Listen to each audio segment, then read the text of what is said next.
Основните категории на етиката се доброто и злото.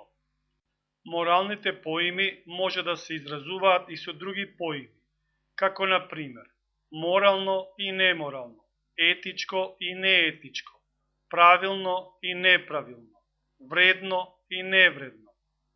Според Џорџ Мур, доброто интуитивно се спознава како добро. Злото може да се определи како нешто негативно што нема етичка вредност.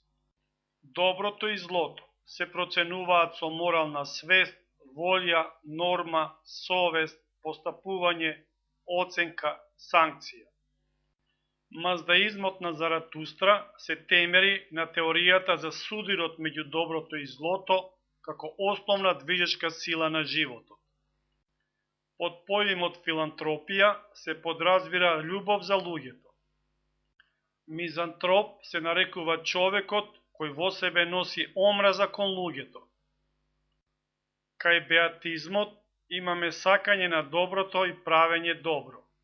Кај мализмот имаме обожавање на злото и правење зло.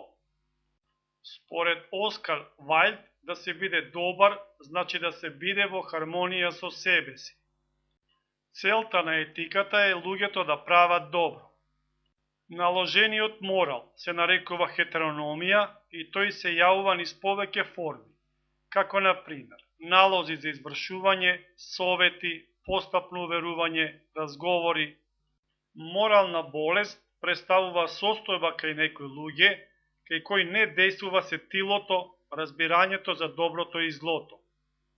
Терминот хетерономија потекнува од хеленскиот збор хетерос, што значи друг, и номос, што значи закон.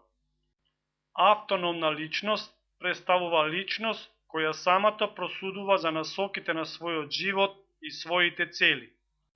Разликата меѓу авторитарната и хуманистичката етика е следната. Според формална и материјална основа, во формална смисла, авторитарната етика ја негира способноста на човекот да знае што е добро. Во материјална смисла, прашањето на доброто го решава интересот на авторитетот. Во хуманистичката етика, самиот човек ги поставува нормите и определува етички содржини.